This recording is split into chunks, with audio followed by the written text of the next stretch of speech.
An exorcism was performed on this house and it failed. Welcome to the Hinsdale House, the scariest house in all of America. Now, the story of the Hinsdale House is a very, very interesting one. This place is located in Hinsdale, New York, upstate New York, near Buffalo, and there have been a number of tragedies and stories associated with this property. For example, a child on a nearby farm was killed by a buzzsaw early in the 1900s. Two brothers were arguing in the forest behind the home one day when one brother took a shotgun and shot his brother, killing him. There's a tree on the front of the property that was allegedly used to hang people, including a famous hanging of a pregnant woman. And some of the earliest people that lived in the house are suspected to be serial killers. Yes, the current owner, Dan, has found bodies buried in the back part of the property. They still haven't figured out who the bodies belong to. They only know that they're there because they've taken out ground penetrating radar and figured out that there were bodies. They're working on getting them checked out and everything. But none of this even includes the exorcism and the possession of the Dandy family. Now, in the 1970s, kind of like something out of The Conjuring, the Dandy family moved into the Hinsdale house. And they experienced all sorts of violent paranormal activity. There would be swarms of bugs that would appear. They couldn't get any sleep. People were getting scratched, pushed, screamed at. And this was such a terrifying haunting that they sought the help of a local priest, Father Alphonsus, pictured right here. Now, he came in and performed what's known as a structural exorcism on the property.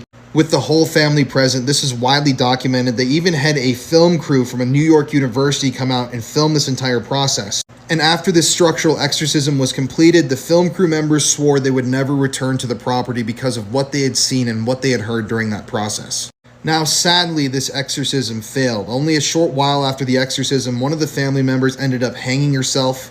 And the surviving members of the family to this day will tell you that this was the scariest thing they've ever experienced, and they wouldn't wish this on their worst enemy. There are also indigenous burial mounds just located right past the property line. So this place is like a gigantic vortex of just negative, strange energy. People have even reported seeing pukwudgies, wendigos, and skinwalkers in the woods surrounding the house. Obviously, I'm a paranormal investigator. I had to check the place out. I actually spent the night there back in March of this year, and let me tell you, it was one of the scariest experiences we've ever had. It was a totally different type of haunting, a different type of energy that just got into your mind. It works into your mind. It gives you violent thoughts, angry thoughts. And when I was sitting upstairs in the home where allegedly an investigator at one point had his eyes roll back into his head and his eyes turned black, I felt like a hand ran up my thigh and squeezed me on my buttocks.